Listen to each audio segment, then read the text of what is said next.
Yeah? Okay. Hello.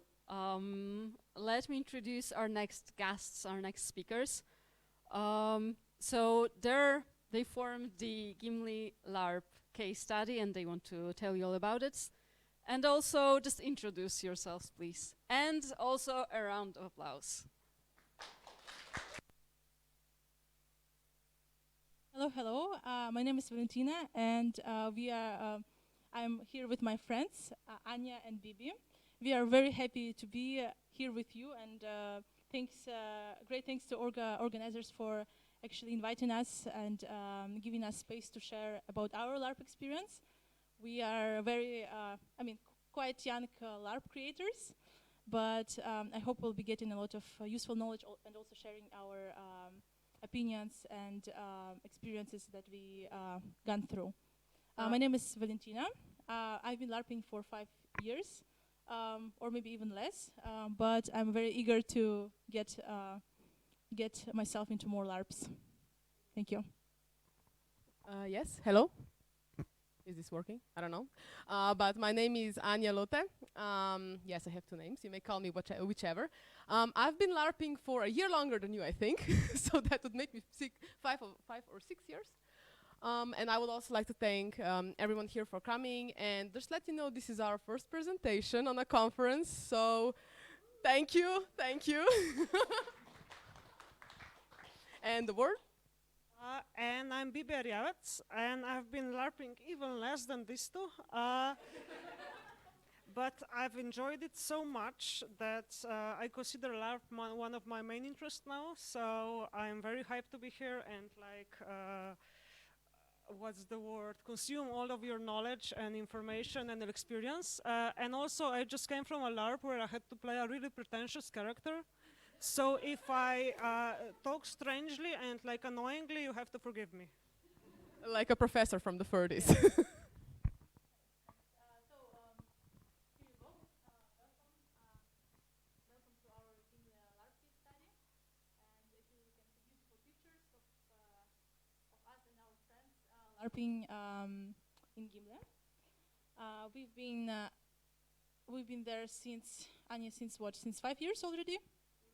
Yes. More or less, and some people even like 4 years, 3. Gimle has been going on for 7. This is the 7th year. So yeah. But we joined afterwards. What is Gimle LARP? It's a narrative-driven medieval fantasy LARP and EduLarp with Nordic elements and buffer fights set during every full moon of July, and it runs for 3.5 days. And last time we had I think 200, more than 200 participants. This year we are waiting even for more people. It's set in a Swedish wilderness at an eco farm, allowing participants to experience aspects of living close to nature, both pre and during the event. So it's very campy. It promotes a simple living aspect of LARPing. If you've never seen dry toilets, this is a time they're amazing. But we didn't include it there. So who participates in this LARP? Usually Swedish locals, for example, like these lovely Vikings that you can see on the left picture, and it's a very affordable type of adventure. It's one of one of the cheapest Nordic LARPs to visit. I think. Well, it's very affordable, definitely. Even for LARPers who come from Slovenia, like we do. Yeah, so that's good. and it's also for LARP enthusiasts generally in Nordic culture, and most importantly, it's for us. It runs an empowering EduLarp youth exchange with several European countries for several years straight. And the story of this LARP actually is very interesting because it started with the 3 main organizers. One of them is sitting amongst us, and that's Patti. Yeah, it's Patricia Paula Gas. Wonderful, yeah. Wonderful. The other 2 are possibly watching us through the stream, so yeah. hello. Yeah. Sebastian and Andreas. One of them supposed to come, but unfortunately cancelled. So what is youth empowerment actually? According to the EU, empowerment of young people means encouraging them to take charge of their own lives and for example, we as a educational LARP target, we have targeted themes, and we mainly focus on inclusivity, self-acceptance, social and performance anxiety, alienation from nature, for example. That's why it's called like Gimle, like a green adventure or natural adventure. And through the medium of LARP, we strive to provide an accepting and open space for self-experimentation and discovering your identity. Yeah, sorry for Mike. Anja? There.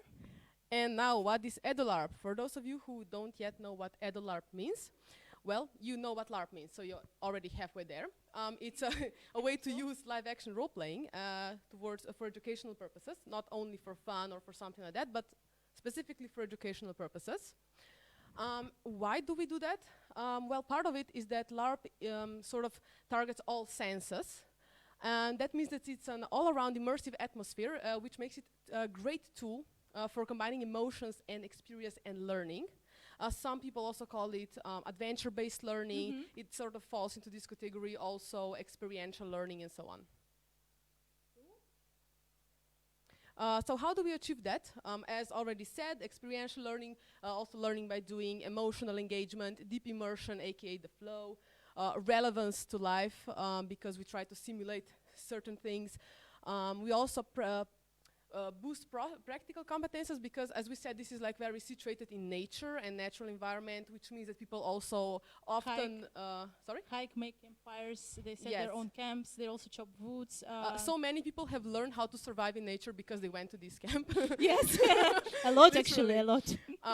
We also achieve the edu aspect through self-efficacy, self-confidence, and of course, one of the most important things, as Pati would agree, is the sense of community that you're trying to build. Actually, a small foreshadowing, all three of us were at once participants of this educational experience. Yes. Yes. Yeah, we're growing like mushrooms. So problems of youth that can be targeted through EduLarp approach. Actually, like nowadays we have a lot of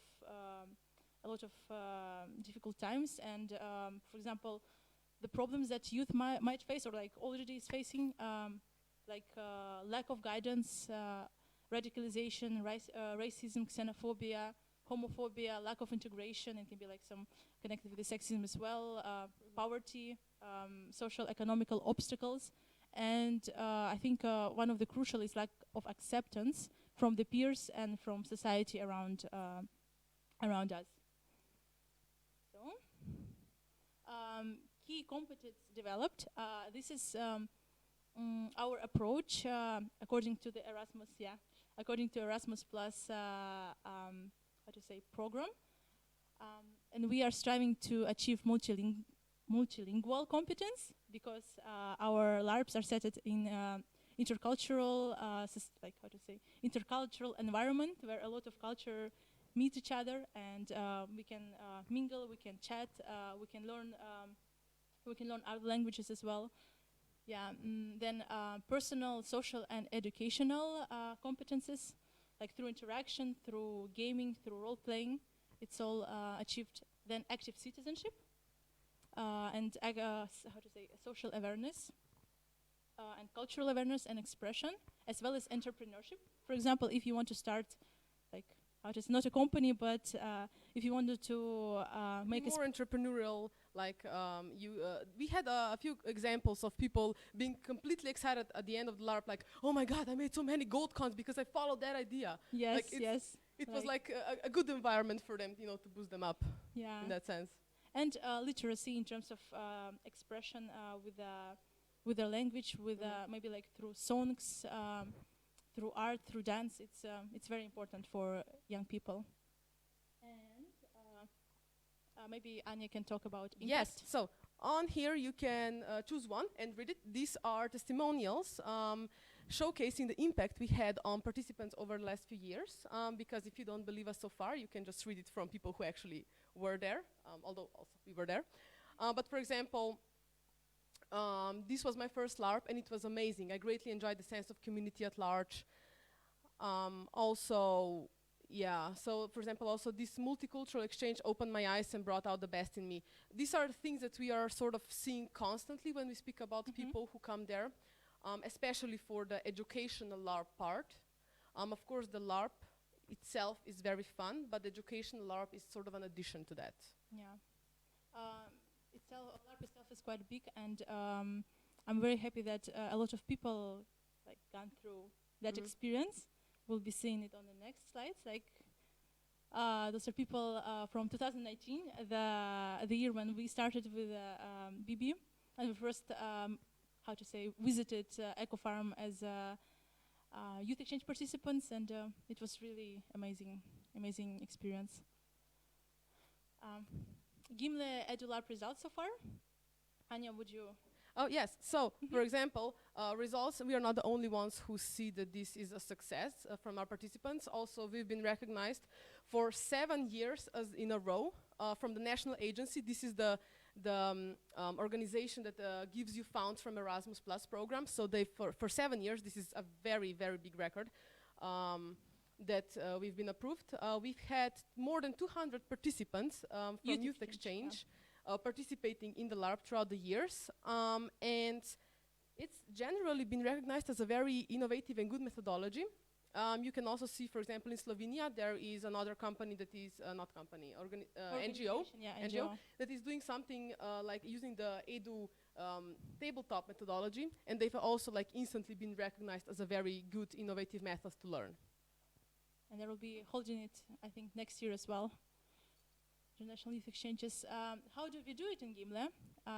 Formally, we do it with the help of Erasmus Plus youth mobility programs, non-formal and informal education, as well as experiential education and adventure-based learning. Just quickly, how many of you knows what non-formal education means? And what, and informal education? So the main difference between these two, for example, and the formal education is like school or something. Non-formal education is where the learning is still somewhat structured, but it's a more relaxed environment and is based more on the participants. And informal learning actually happens when the learning is not structured. So for example, you learn how to step rightly in the woods, or those sort of things. Someone, fight someone with a buffer, with of course. How to spot someone with a bow in the bushes, for example. Yeah. But the main thing, as we already said, is that we are merging the actual Gimle LARP, which is an animal on its own. And then we also add to it the EduLarp part, and we are actually designing different educational experiences for each of the following 3 groups. First is the ESAC, it's the European Solidarity Corps. Yes. And it's basically volunteering, and they focus on eco farm and so on. They also help with the educational aspects of the LARP. Then it's our main focus, which is the youth exchange, which we do based on the workshops on specific topics we pick for that year. And it's mainly focused on the participants itself, so the self-growth. And then for the first year ever, we are making TC. This is a training course. On how to be game masters for EduLarps, and maybe with like not only EduLarps, maybe for LARPs as well, and how to gain needed skills and how to implement the skills during practice during this Gimle. So next year there's gonna be more of us. Yay! Yeah, even more. We're growing and expanding. How are we doing with the time? With the time, it's half. Half, perfect. So educational aspects of Gimle, as we already said, it's a very diverse international environment, and of course cultural exchange, because all youth exchanges are aiming for this cultural awareness and like exchanging people and different cultures. Then it's community and creativity. It's eco farm and sustainable aspects, as well as I think the greatest point of it is that all costs of youth exchange are covered. Thus, it's lowering threshold for international experience, and not only that, but available LARP experience.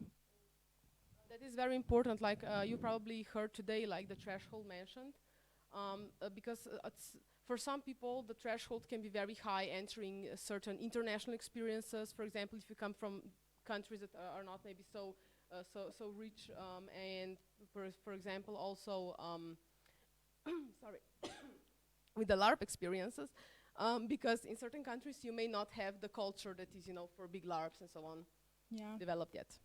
And I think it's very nice practice. It also allows people from lower income families come and participate in such a great event in Sweden, and I think it's very nice. It's eye-opening. Yeah. So previous year's topics were about personal growth, adapting, resilience, leadership, and of course after Corona. We had we had a topic on crisis management. Yes. So Gimle EduLarp educational principles. Anja? Yeah, just to go quickly through them because you can read them yourself. It's inclusion, tolerance, authenticity, which is a very important one that we build upon a lot. Even this year, the topic is gonna be of the youth exchange is gonna be on this authenticity. Then also developing personal resilience. There's nothing better for that than standing in a shield wall against a bunch of Vikings, like 2 meter tall. Swedes, Yeah. in a full armor plate with a very long swords and shields and yeah. Yelling loudly at you. There's also really good for learning stress management. Also for boosting creativity, because you have to find a creative way to fight.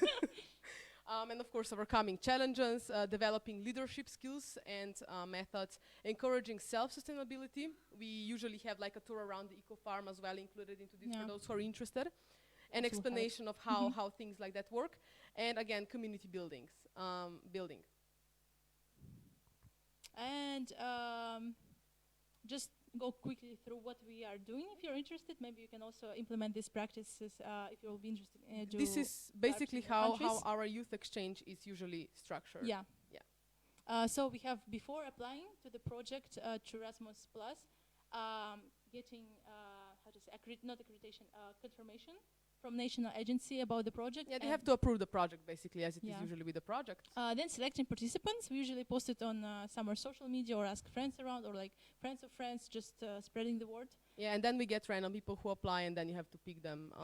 Yeah. It's I think it's the hardest thing of them all. Yes. For example, for that we have questionnaires for analysis of participant questionnaires, expectation management and meetings. Usually we prefer it in real life, but sometimes because of Corona, it was held in Zoom. And basic character building, so just getting them to know about LARP, what LARP is, what is character buildings, what is role playing.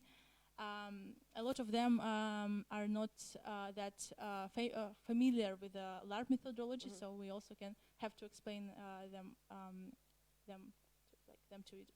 Yeah, also Gimle is a very faction-based LARP, so a lot of people have to be a part of a certain group. So we make it very simple for beginners to easily spot who is from what sort of faction. But it also means that people who we bring there for educational part have to go into one of these groups. And often we do it you're going to come to that, yes. Yeah, yes, through workshop. We have on the place, at the venue, we have general workshops on acting and improvisation, on characters, on eco-living, and sustainability. LARP and insults, a very nice workshop to It's very important to have to have a workshop on how to insult people, because that opens a whole door to you. You always insult the characters, never the people, and you have to train that. Of course, buffer fighting and safety, and of course, we strive to provide even like youth exchange participants ability to organize a workshop themselves, to share maybe their knowledge on some, maybe like on crocheting, or maybe on fighting, or making a fire, for example, also. Yeah. And then LARP, it's we also have workshops related to the main theme. For example, this year we will be having workshops based on authenticity, based on role-playing, specific roles in society, in life, and how that sort of relates to each other. It's going to be a very interesting year for us, actually. So in LARP, 3 days of gameplay with the group leaders, serving as facilitators to youth exchange participants. So it's LARP, but with the help of game leaders. This year there are going to be a lot of us. Because of the training course we're having. Yes. And then we're going to actually have, I think, a very, very big educational impact this year.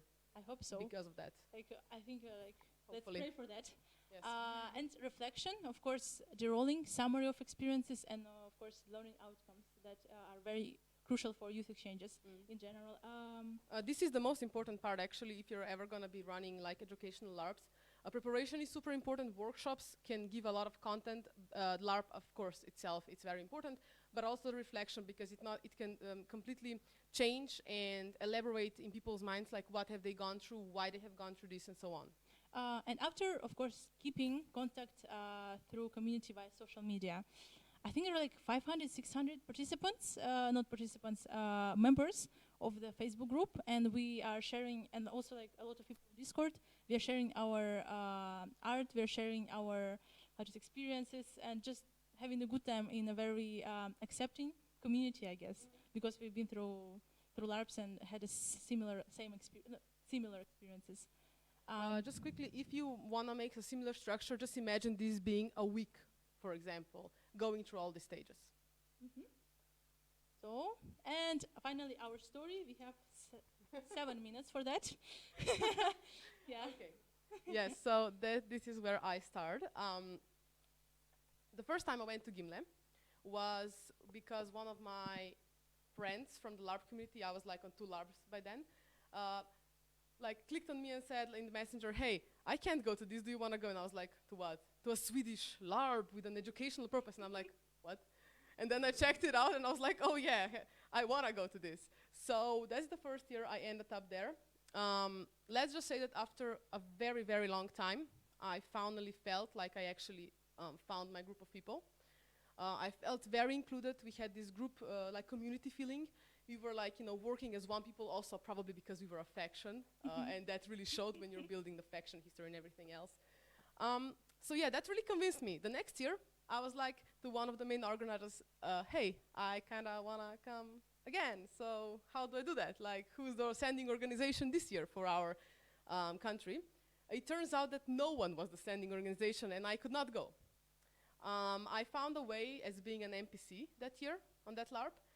And that actually motivated me, that I learned how I have to do all of those steps to actually join the Gimle LARP from the educational point of view.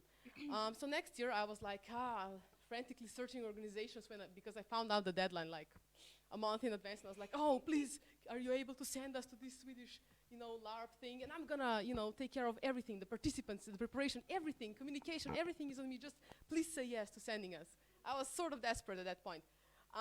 But someone, of course, said yes, because Slovenians are nice. You can visit us. So basically, I took a bunch of people with me. I became the group leader for that year, and that's how I ended up on the Gimle for my 3rd time. And was that your first year? Yes, I think it was our first year with Bibi. Yes, it was. I can say it was overwhelming. It was just like crazy experience, but it was how to say an amazing experience nonetheless. It was my first intercultural socialization, my first youth exchange, my first independent trip to some other European country. It was adventurous. Yeah, it was very adventurous, and it was, I can say, mind-blowing. And before I LARPed a little bit, but it was just in local community and not on that scale. So I was quite shy as well, and my English was not as good as it is right now. That year I played priestess, so I had to speak a lot, I had to have rituals, and it was challenging. It was definitely a step out of my comfort zone, but I gained a lot of self-esteem from that. My self-awareness was boosted, and I think moreover, and mostly, I gained a lot of friends with whom I still have really good connection, and we are visiting each other in different countries. We're traveling a lot, and coming from the migrant background, I really miss this feeling of acceptance and community that is really welcoming to you. So yeah, after the Gimle, we started to be very active on youth exchanges, on different Erasmus experiences, and started to facilitate, to organize other things. For example, next year I came as a ESK volunteer, so I was staying at like 1 month and a half, just building, drawing. She actually gave up one of the spots to another participants we were able to invite because of that. Yeah, I just didn't want to take another spot, so I found another program and traveled through that. But next year, I think what really boosted is that organizational skills that we gained through that experience. I think because we with Anja became quite active after that, it allowed us to organize our first our informal group with the help of Zbishek and Pati. That inspired us very much. This is actually quite important. We want to share with you the message of an informal youth group. So in Erasmus program, if you see like a youth exchange or something that's going to happen and you really want to go, it's very cool, how do you call it, aspect of this Erasmus thing that you can actually, you don't need to have an organization per se. You can make your own informal youth group, which means you don't need to have a legal body behind you, because you're just a partner to a certain project. And that actually means you are now in a position of, picking participants, getting them there, and traveling with them, basically becoming a part of the project without much, all of the technical hustle of it. And but it's also amazing because that means that each and every one of you, and every one of you that's listening to this right now, can actually start doing this. Yes, and introducing to your friends, to your family, to the people around you who you know who might be interested but doesn't have opportunity to do that. And that's how we actually, like year after that, we established our NGO, non-governmental organization. And right now it's running, it's slowly running. We're getting more projects, and it's an interesting experience, and it's really allowing you to do a lot within European scale and within Erasmus Plus projects. And that actually brings us also to Bibi, because we invited them the same year as we did Valentina. Yes, and that was actually my first LARP, both of those LARP before, but it was my LARP cherry, so to speak.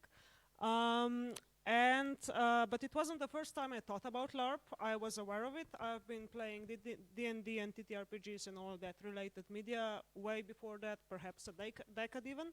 But I never had this opportunity or like everything stacked up to go to an event until I randomly met Anja. Very randomly. And she was like, oh shit, do you want to go to this Swedish thing? And I was like, yeah, sure. And she was like, it's a LARP. And I was like, yeah, I know what a LARP is. That's perfect. I was just thinking about it. And she actually rejected me at first. Yes. And then she said, somebody cancelled, come in. Which I'm very grateful for. It was like a few days before we had to go, and I was like, okay, Bibi, I know we met only once, but do you want to have this spot? And I'm very, very glad I did that. Yes, as am I. As I said, I'm very glad I did because it really opened this amazing like collaborative storytelling experience to me. I've been on exchanges before. I've seen like all the stuff they promise to empower people and like bring them education and sense of community. But I've never really experienced it as like real and focused and effective as here. Because LARP is an emotional event, especially if it's 3 days constant LARPing as here. And then I've never seen a group of participants in an exchange really like at the end be like, oh my God, I don't think I'm the same person right now. I've had like friends, one of our colleagues that went with us, and he was like, oh, I don't know if I want to do any public speaking. And I think Patty was like, you should be the priest. And it's great because after that he was like, I performed rituals for 100 people and they all listened to me. And it's so important because it's really LARP is this kind of play up, this kind of a performance, pray to lift, playing up to people, a performance that allows you to experience how it would be if you could do something, and through that you can do something in the end. And it's so interesting and powerful to see, like me as well. I didn't consider myself socially awkward or anything, but after this I really discovered that I can perform and I can teach other people because Patti gave me a druid role, and I had to improvise like how to entertain some of the other druids for a while.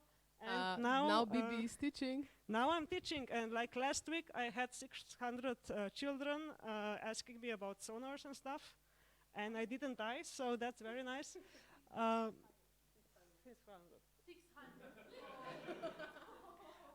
So yeah, I can personally vouch LARP is EduLarp, as in Gimle, is an amazing experience. I also have to point out it's not just a bunch of newbies running around the forest. It's a very high immersion, high production LARP with amazing infrastructure. It's so like Eco Farm is below and the LARP area is above, and it has all these tree houses and forests and Viking Fall. swamps, Viking Falls. Yeah, I will be Fighting quick. pits. I have to point out also a really experience I think really speaks to how much of a safe space the LARP was. One of our colleagues actually used this LARP to have a first kind of an experimentation with their gender expression, and she allowed us to mention it as a very positive aspect of LARP as a safe space for self-actualization and finding yourself. And also another thing about Gimle is that it's a full package. Like, I'm a perfectionist, I've been thinking about LARP, but I never went because there was all this stuff you had to do, like the costume and the character and finding all the people responsible for it. But Gimle is really this complete package. They tell you, go there, you will build a character at the workshop, you will build a costume there, you'll get weapons, you'll get... That is for the youth exchange, of course. Yeah, that is for the youth exchange, which is a part of the LARP. And I'm telling you this because it connects beautifully to a presentation we'll have tomorrow. I think we're a little bit running out of time, but you can present it after the panel. Yeah, I'll take a second. Which is all about how to bridge obstacles for new players like me and like probably everyone who are interested in LARP but have no idea how to get into it. And I think Gimle is an amazing case study of something that solves almost all of their problems in one sweep. So I'd like to thank Patty and Sebastian and Andy for first showing us this experience, and I really hope we'll manage to like make it even better this year. We manage. Yeah, we'll manage. We all manage. Yeah. Thank you. Thank you.